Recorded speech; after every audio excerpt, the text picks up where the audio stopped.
우리가 지금 계속해서 고린도 후서 오늘 9장을 통해서 지난주 8장, 9장, 오늘 9장까지 해서 바울이 고린도 교회에게 특별히 부탁한 것이 하나가 있죠. 그것이 바로 연보였습니다.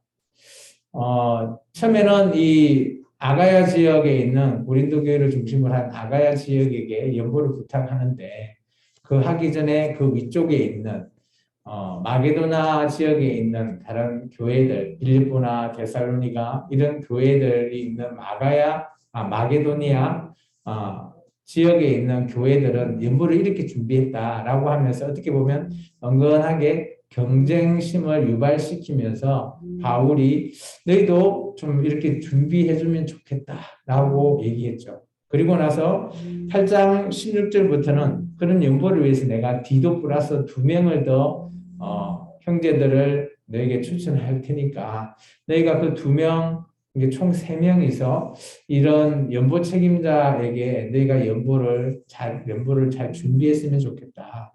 그러면서 오늘 바울이 한 번 더 이제 좀 이런 연보를 좀 해달라라고 간절하게 부탁을 하면서 오늘 이제 내가 이제 너희한테 갈 때가 있을 것이다. 이게 아마 한 1년 전부터 준비하고 있으면 내가 너희한테 가서 그 연보를 받을 건데 그런 거 받으러 갔을 때 너희가 연보가 준비되어 있지 않고 그렇게 되면 서로 민망하지 않겠느냐라는 형태로 얘기되어 있고요.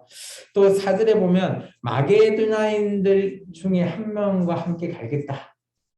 한 명이라면 표시는 안 되죠. 마게도나인들이니까 한 명 이상 나와 함께 갈 테인데 그때 너희가 준비되어 있지 않고 하면 서로 간에 조금 민망하게 됐고 서로 간에 부끄러움을 당하지 않겠느냐 라면서 한 번 더 오늘 연보를 좀 준비 잘 해달라라고 하면서 5절 하반절에 보면 이렇게 돼 있죠.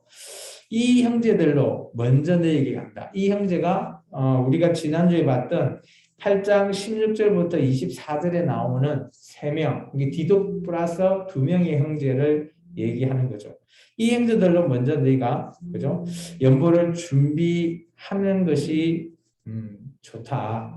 그리고 이제 좀 중요한 내용들을 얘기하고 있습니다. 5장 5절 하반절에 보시면 이 부분은 좀 중요하다라고 생각해요. 연보는 지금 우리식으로 보면 뭐 어떻게 보면 특별 목적 헌금 정도 되는 거죠.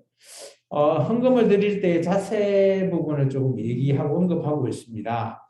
참 연보답게 억지가 하면 안 된다. 이게 억지로 연보를 하면 안 된다는 거죠. 억지로 한다라는 걸 바울은 어떤 이런 9장 1절에서 5절의 내용을 살펴보면 억지 같은 거는 감정에 있어서 순간 뭐 아무 준비를 안 하고 순식간에 한다거나 그런 부분을 억지로 바울은 표현을 하고 있어요.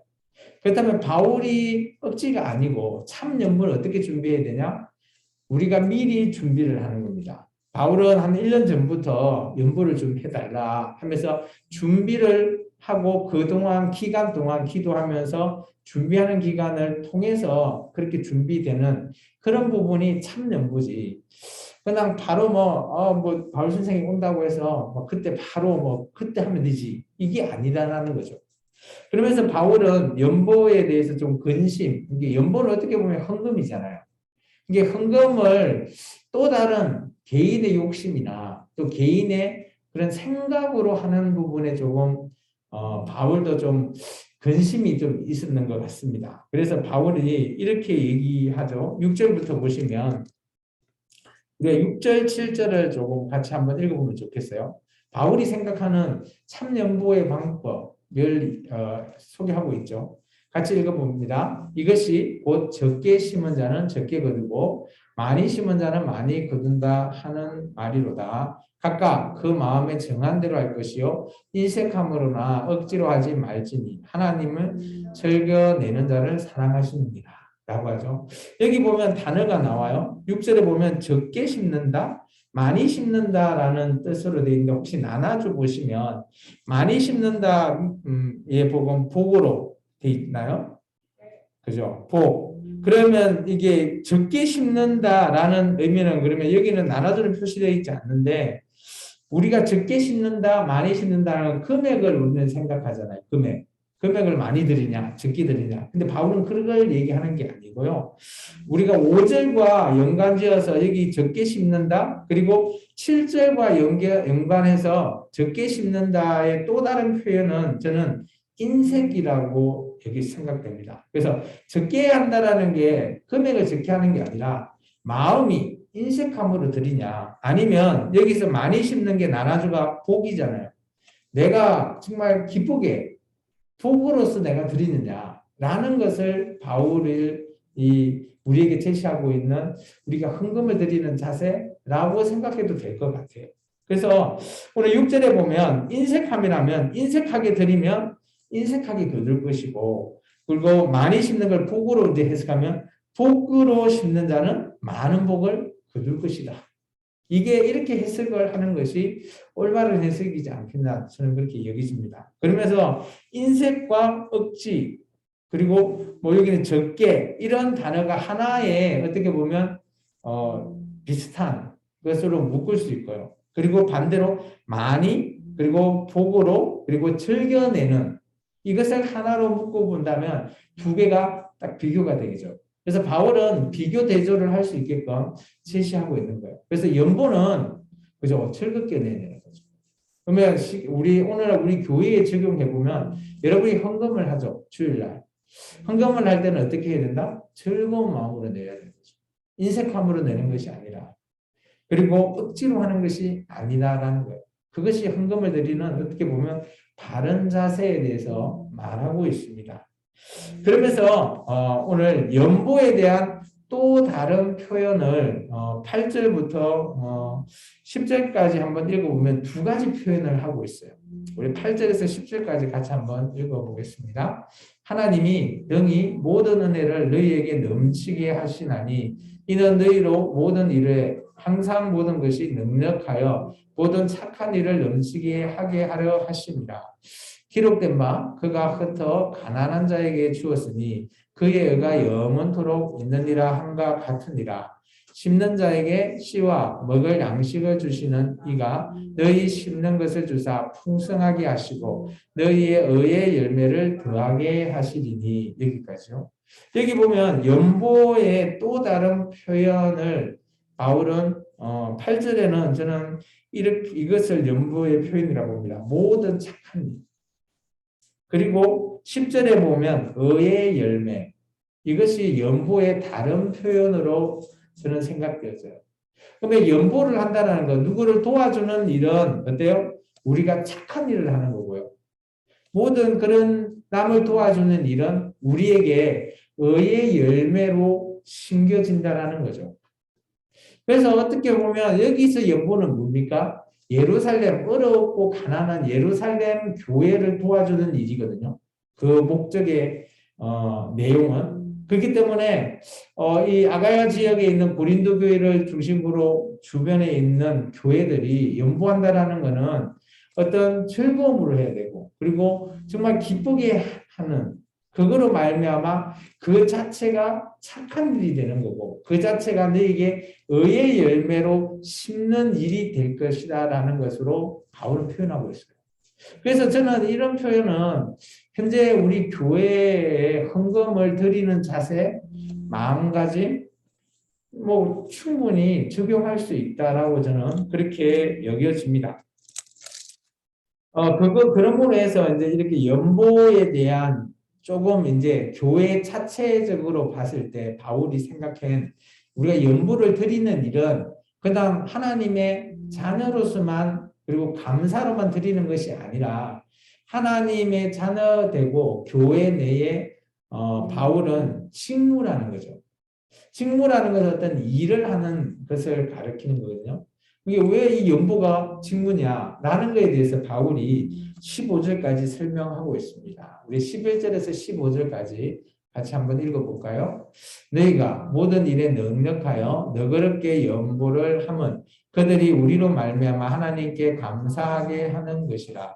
이 봉사의 직무가 성도들을 부족한 것을 보충할 뿐 아니라 사람들이 하나님께 드리는 많은 감사로 말미암아 넘쳐느니라.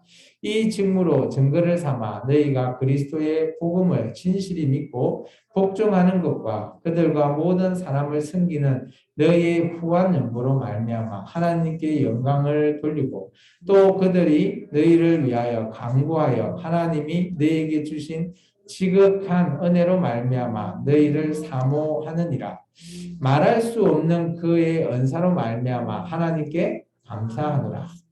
바울이 이제 이런 연보를 통해서 마지막에 바울의 이제 소감, 내가 이렇게 해주면 나는 하나님께 정말 이런 것 자체를 은사라는 표현을 또 썼어요. 그로 말미암아 하나님께 나는 감사할 수밖에 없다. 왜냐? 서로 도우면서 의의 열매를 심고 착한 일을 하는 것이다 라는 거죠. 그러면서 오늘 우리가 하는 이런 것을 바울은 12절에 봉사의 직무다라는 표현을 씁니다. 봉사하는 직무. 이게 남을 돕는 일을 봉사하는 직무로 바울은 표현한 거죠. 어떻게 보면 이게 또 다른 연보의 표현 같아요. 그래서 착한 일을 하는 것, 의의 열매로 심는 것, 그리고 봉사하는 직무로 드리는 것이 연보라고 하는 표현의 또 다른 바울의 이제 설명인 거죠. 근데 이 봉사하는 직무가 뭔지 보면 12절의 말씀에 좀 희석이 되어 있잖아요. 성도들의 부족한 것을 보충하는 것이 하나가 있고요. 또 다른 거는 사람들이 하나님께 드리는 많은 감사로 넘쳐난대요. 이게 연보라는 것은 어떻게 보면 부족한 사람들에게 도와주는 그죠? 그런 목적이 있고 그 자체가 하나님께 영광을 돌리죠. 드리는 사람도 하나님 앞에 영광을 드리지만 받는 사람도 하나님께 감사로 영광을 드릴 수 있는 거예요. 이제 그로 말미암아 이것을 봉사의 직무라고 바울은 얘기합니다. 근데 이 직무가 왜 중요한지를 13절에 설명하고 있죠. 이 직무는 뭐예요? 증거랍니다. 증거. 증거가 뭔지 아시죠? 그죠? 증거로 된다라는 거죠. 어떤 증거나 하면 그 뒤에 보시면 줄을 좀 끊으면 좋겠어요. 첫 번째는 그리스도의 복음을 진실히 믿고 복종하는 증거. 두 번째, 모든 사람을 섬기는, 그죠? 그리고 너희의 이 후한 연부로 말미암아 하나님께 영광을 돌리는 증거가 된다는 거예요.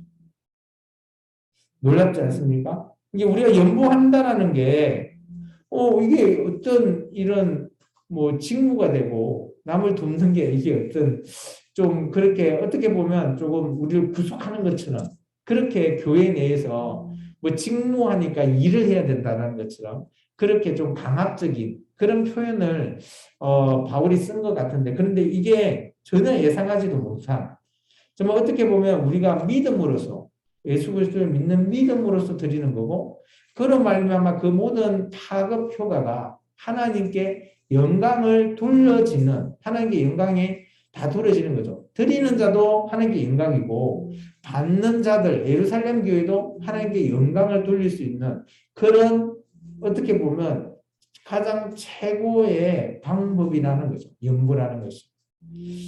그래서 이제 반응들을 조금 볼 수 있습니다. 예루살렘 교회 사람들의 반응. 우리 13절에 보면 하나님께 영광을 돌리는 그런 자들도 있을 수 있고요. 그리고 이런 이웃을 이게 할 때 감사로 넘친다라는 거죠. 이것은 이제 고린도에 있는 뭐 교회인들이 들을 때의 그런 심정. 근데 이런 것들이 어떻게 보면 우리가 한 명 한 명이 잘 준비한 연보는 그저 우리가 남을 돕는 일에서 끝나는 것이 아니라 그것이 하나님께 영광을 돌릴 수 있는 어떻게 보면 어마어마한 큰 효과를 드리는 것이 바로 연보라는 것을 바울이 설명하고 있는 거죠. 그래서 바울은 그것을 생각했을 때 말할 수 없는 정말 하나님께 감사할 수밖에 없는 그런 바울의 표현을 또 아까 제가 얘기했지만 15절에 얘기하고 있죠. 그리고 14절을 보면 그들이 너희를 위하여 간구한다잖아. 여기 그들이라는 것은 예루살렘 교회에 있는 아마 성도들이겠죠. 그들이 너희는 고린도 연보를 했던 사람들, 그러니까 고린도 교회도 될 수 있고 저 마게도나에 있는 교회도 될 수 있어요. 그들을 위해서 강구하면서 그죠? 하나님께 은혜로 말미암아 주는 그런 것도 또 사모할 수도 있대요. 그러니까 어떻게 보면 어려운 실정에 있는 사람은 하나님께 정말 어렵다라고 기도하면서 또 우리를 도와주는 자에게 감사, 또 반대로 돕는 자들도 하나님께 이런 연부를 할 수 있고 하나님께 영광을 돌릴 수 있는 일을 할 수 있어서 감사를 하는 거죠. 어떻게 보면 두 가지가 다 하나님께 영광을 돌리는 일이라는 거죠. 그래서 아까 연부를 착한 일, 모든 착한 일, 또 의의 열매, 또 봉사의 직무가 연보의 또 다른 표현이 된다라고 바울은 말하고 있습니다. 오늘 말씀 세 가지를 한번 우리에게 그러면 과연 어떻게 적용할 수 있을까라는 것을 한번 제가 생각해 봤을 때 우리 또한 연보, 이웃을 돕는 일은 우리도 준비할 필요가 있다는 거죠. 그래서 물론 우리도 이제 연보라고 하면 특별 목적 헌금인데요. 어떤 특별한 목적을 위해서 그죠? 이게 헌금을 드리는 거죠. 뭐 쉽게 말하면 건축 헌금도 마찬가지고요. 건축 헌금은 건축을 위해서 드리는 특별 목적 헌금이죠. 여기는 예루살렘 교회를 돕는 특별 목적 헌금이었잖아요. 그렇다면 우리 같은 경우는 마찬가지로 누군가 이웃을 위해서 또 드리는 특별 목적 헌금을 드린다면 그런 것들을 시작한다 하면 그런 헌금들을 통해서 모아서 그것을 준비가 일단 가장 먼저 필요할 거고요. 오늘 바울도 참 연보는 준비가 되어야 된다는 거죠. 준비. 누군가를 통해서 책임자를 세우고 또 그것을 준비하고 기도하면서 그런 헌금을 드리는 그런 준비가 필요한 거고요. 두 번째는 연보를 드리는 사람의 자세죠. 아, 내가 이 사람들을 이웃을 구제하는 것 그런 것이 사랑이 없으면 안 된다는 거예요. 그다음 드리는 것은 인색함이라는 거죠. 그러나 내가 탐심으로 드릴 수 있죠. 하나님 내가 이만큼 드렸으니까 이만큼 주세요. 이런 식으로도 할 수 있다라는 거예요. 근데 그거 하지 말라라고 얘기했죠. 바울은. 그렇게 하는 것은 아니다. 하면서 즐겁게 하고 사랑하면서 해라 라는 거죠. 그리고 세 번째 연보의 또 다른 표현은 어떻게 보면 우리에게도 직무라는 거예요. 봉사할 수 있는 직무. 이게 우리가 실제 봉사라고 하면 뭐 어떤 뭐 휴지를 줍거나 청소를 하거나 이런 그것도 봉사지만 연보하는 이런 것 자체, 누구를 돕고자 마음을 가지고 사랑하는 마음으로 이렇게 하는 그 자체가 어떻게 보면 연보의 가장 큰 또 의미가 담겨 있죠. 근데 그런 마음을 내 안에 품고 있으면 그리고 그것을 한다면 그건 내가 하나님께도 영광을 돌리는 일이고 반대로 받는 사람도 하나님께 영광을 돌릴 수 있는 일이죠. 그래서 어떻게 보면 받는 사람이나 주는 사람이 다 하나님께 영광 돌릴 수 있는 일이라는 거예요. 그래서 교회에서도 이런 연보에 대한 것은 충분히 우리도 할 수 있고 우리도 준비할 수 있고 우리도 하나님께 영광을 돌릴 수 있는 하나의 어떻게 보면 중요한 일일 수도 있다라고 보여집니다. 그래서 제가 이제 작년부터 저희 교회도 좀 구제를 하자. 교회 내에 어려운 정도나 아니면 이웃에 어려운 정도가 있으면 구제하자라고 했지만 우리가 좀 코로나 이런 시국 때문에 잘 이루어지지 않았어요. 그래서 제가 또다시 이런 연보 부분을 또 보다 보니까 그래도 올해도 우리가 그냥 넘어가야 될까? 그래서 저도 생각 개인적으로 해봤는데 우리 생명나무교회가 또 이런 일에 영광 돌리는 일이라고 모두가 찬성한다면 이것을 또 우리가 이제 올해도 한 6개월 이제 하반기 남아 있는데 한 잘 준비해서 올 마지막 12월 정도에는 누구를 도울 수 있는 일을 하자라고 여러분들이 뭐 마음에 불같이 있다면 같이 동참을 해서 좀 준비를 해서 하면 어떻겠나 저는 그런 생각도 좀 들었습니다. 예. 중간에서 안 하라는 게 아니고. 그러니까요. 그런 하나님이 안 보내주셨어요. 어쨌든 간에 뭐 그런 부분도 우리가 잘 준비하는 일. 오늘 아까 보면 디도와 형제들이 뭐 돈만 이렇게 챙기는 일이 아니라 어떻게 할 건지 이런 모든 것에 대한 책임이나 계획을 다 세운 거잖아요. 그래서 우리도 올해 또 한번 준비해 보면 누군가는 또 그런 대상자가 있을 것 같고 그런 것도 선정하는 일부터 또 우리가 연보를 통해서 그런 사람을 도울 수 있는 게 생명나무 교회가 오늘 뭐 이 고린도 교회나 이런 교회들이 돕는 것처럼 우리도 그렇게 한번 도우면서 우리도 하나님의 영광을 돌리는 그런 일을 같이 하면 어떨까? 그런 것이 제 의견이었습니다. 그래서 이 부분이 이제 조금 여러분들이 다 동의를 하고 그러시다면 이런 부분을 다시 한번 더 계획을 좀 수립을 해서 한번 또 준비해 볼까 그런 생각이 들었습니다. 예? 이것은 이제 특별 목적 헌금이니까요. 구제나 선교나 이런 것을 어디 쪽에 포커스를 둘 것인지는 각자 이게 뭐 우리가 구제로 합시다라고 하면 구제로 해도 되고요. 아니면 선교로 합시다 하면 선교 쪽으로 해서 해도 될 거라는 거죠. 그래서 한번 그런 것들을 좀 나중에 같이 협의를 한번 하셨으면 좋겠습니다. 네, 기도하겠습니다. 주님 감사합니다.